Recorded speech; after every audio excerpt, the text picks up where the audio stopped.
Maintenant, faut se décider. Faut la mener à l'hôpital. C'est Cascade qu'ordonne. Ah, patatras, tout recommence. Au mot hôpital. Elle en veut pas du tout, Joconde. Elle hurle tout de suite de l'hôpital. Je veux mourir ici. Quel beugle. Tu mourras pas ici, charogne. Elle insiste pas. Je mourrai où tu voudras, chérie, mais embrasse-la, ta malheureuse. Faut qu'il la rembrasse, elle saigne partout, plein de plancher. Sa plaie s'arrête pas de couler. On regarde un petit peu.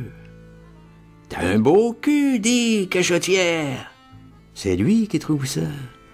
Il essaie de la faire marrer, qu'elle se laisse convaincre gentiment, qu'elle parte sans histoire, qu'elle rugisse pas dans la rue pendant qu'on l'emmène.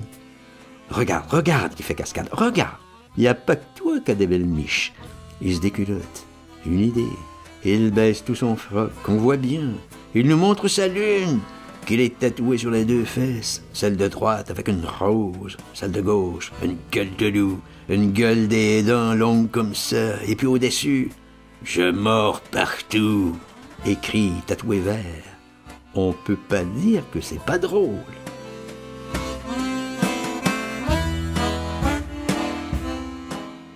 Mathieu, il a du spectacle, là, lui, debout dans l'embrasure, qui dit toujours rien. Cascade l'a pas aperçu. Il est trop occupé par terre, comme ça, à quatre pattes, tortillant du pot, gigotant, à sa petite polka. Mathieu bronchait pas du tout. Il avait de la vue. J'osais pas bouger non plus. La vioque, enfin, se met à bouffer. Il y est arrivé. Ah, il est trop drôle. C'est la reine d'Angleterre qui s'est foutue par terre en dansant la polka au bal de l'opéra. Ils chantent en même temps. La bonne humeur est revenue. La vieille, elle chiale encore un peu, mais dans les sourires, et puis elle veut bien s'en aller. Bereau, qui fait. Et toi, l'astuce, vous allez l'emmener tous les deux. Il se reculotte. Vous demanderez là-bas Claudowitz, London Hospital, Dr. Claudowitz. Vous vous rappellerez. Vous lui direz que c'est de ma part. Va chercher le taxi, toi, Mireille. Tu m'entends, Mireille? Et vous deux, là, poulopez. Il me connaît, Claude, il me connaît. Il sait ce qu'il me faut. Que ça ne déconne pas, que je suis là, et puis que j'irai, que je passerai bientôt, dans 2, 3 jours. Allez, oust! Il me comprendra. C'est un ami, Claudowitz. Clovis. Vas-y, la poupée, qu'on t'aime. Allez, du balai. Yop là là! Il te l'expédiait. Elle se tenait toujours le derrière, elle se le pressait dans les deux mains. Elle regémissait. « Bon Dieu, c'est pas ça, merde alors !» Maintenant, elle ne voulait plus partir. Ah là, la chérie! Le sang redégoulinait partout, le parquet, les tapis, tout trempé. Hop, voilà qui gaffe l'inspecteur, Cascade. Ah, tout de même, il l'a aperçu. Ce hoquet, il rembine tout de suite. « Oh, pardon, monsieur l'inspecteur, 1000 excuses, je ne vous voyais pas. Ne croirait-on pas à un crime? Qu'est-ce qu'on pourrait imaginer? Oh là là, monsieur l'inspecteur, oh, regardez-moi ça. Oh, que je suis vexé. » Tout ça, bien sûr, en plaisanterie, mais le Matthew, il rigolait pas, il restait planté à la porte. Pas encore dit un traître mot. Même pas « well, well », comme d'habitude, absolument rien. Un piquet. Angèle, va me chercher les serviettes, et puis la ouate, il y en a en bas dans le tiroir. Angèle, elle restait là, songeuse. Flac! Elle est bouleversée, une gifle, soulevée du fauteuil, elle retombe. Badaboum! Tout l'escalier, elle dégringole les 3 étages. Les mômes, du coup, ça les réveille, qui étaient là, fascinés, toutes connes. On boudine la vioque dans la nappe, retournée, ficelée, et puis les serviettes, les tampons. Ça saigne quand même. Angèle ramène une toile cirée, on rebascule la vioque sur le ventre, on l'emmaillote comme un poupon. C'est encore une bonne rigolade.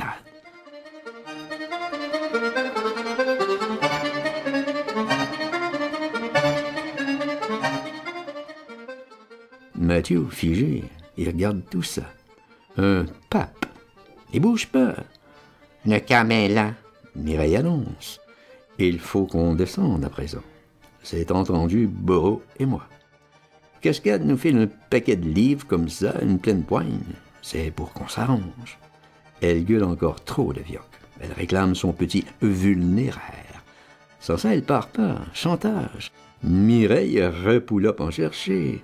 C'est du caprice, il faut qu'on cède. Faut son vulnéraire.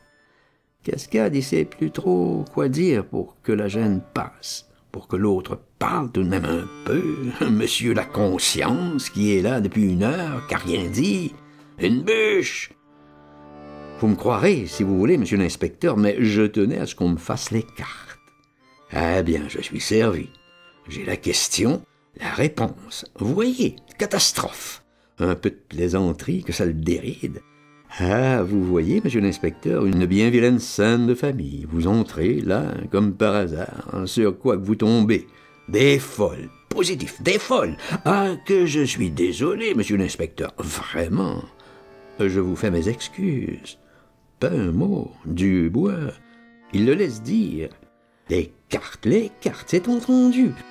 Mais ma femme Angèle est horrible.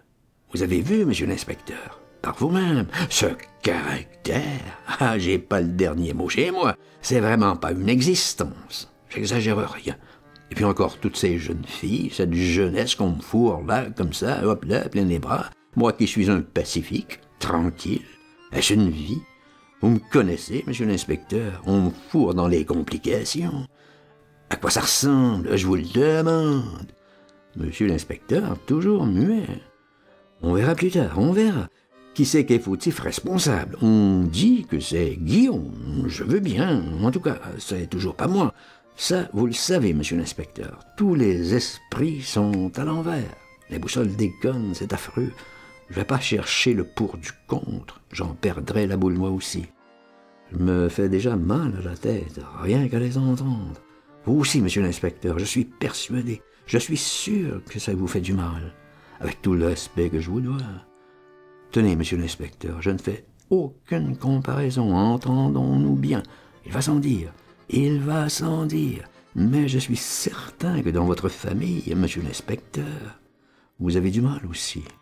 Ah, je parierais. Les événements sont pour tout le monde, avec tout le respect que je vous dois.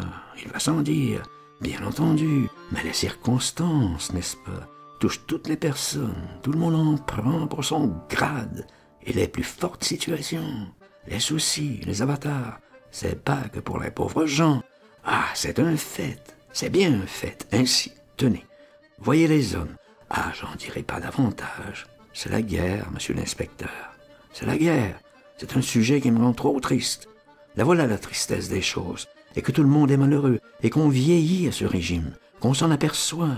Je dirais des années à l'heure, tellement qu'on nous en fait voir. Ah, c'est pas exagéré. Vous êtes raisonnable aussi, monsieur l'inspecteur. C'est la vraie fatalité. Vous ne me direz pas le contraire. Je ne fais aucune comparaison. Bien entendu. Il va sans dire.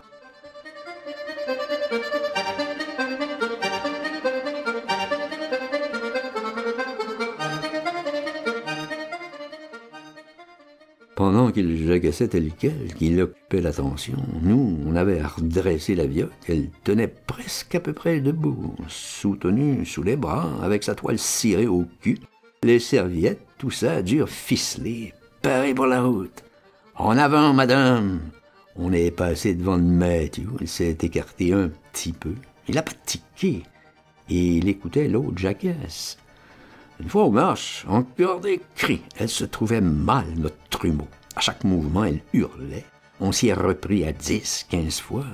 Une fois en bas, une autre séance. Il a fallu la rehisser, la grimper dans le câble. Les gens attroupaient, l'arrimer entre les coussins, qu'elle se tienne peinarde. Merde alors! Ça faisait déjà une foule autour. On est parti au petit trot. On avait bien demandé au pas. En avant. Tottenham, le Strand et puis les rues East. C'était pas là l'hospital.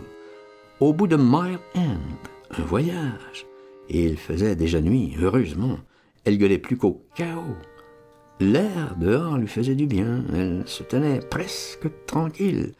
On l'avait très bien calée. Ça sert à rien que je me disais. Ça sert à rien pour sa blessure. C'est pas bien profond. Je m'y connaissais, moi, en blessure. On aurait pu la conduire au Charing Cross à côté, l'autre hôpital bien plus près. Tout ce qu'il y a de pratique, mais il n'en voulait pas, Cascade. Il nous l'avait bien défendu. Pour lui, c'était qu'un repère de bourg, le Charing Cross Hospital. Il tenait au London. Va pour le London, dada. C'était une tirée. C'était au moins 2 heures au trot. C'est grand, Londres. C'est 15 ou 20 000 bout en bout. Le même chemin que pour les docks. Fleet Street, la banque, Seven Sisters. Après l'Elephant et puis le Port East. Il se fiait au London de Cascade, London Hospital. Il avait confiance qu'au London. Moi, je voulais bien. Joconde aussi. Il paraît que c'était très sérieux, qu'on pouvait compter sur ce pote, ce Clodo médecin, le docteur Clodovitz en question, qu'il se connaissait depuis des payes, jamais un micmac, les blessés passaient à la poste, pas d'indiscrétion, de bavardage. Au bon soin du docteur Clodo, London Hospital, ça devait bicher parfaitement. Il fallait bien se rappeler du blaze, Clovis, comme le vase de Soissons.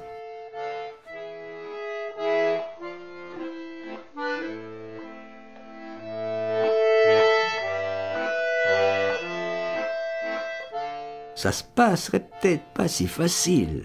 Il se bluffait peut-être un peu, Cascade. Souvent, il était optimiste. On verrait toujours.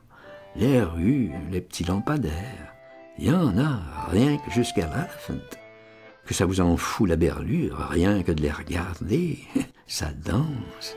Des mille, comme ça défile. Brinque balé comme ça, abruti. Le trot, ça me rappelait le 16e, les patrouilles, l'escouade, tap, tap, tap, tap, la cadence, les fers. Je m'y connaissais, moi, un petit peu. La nuit, top, top.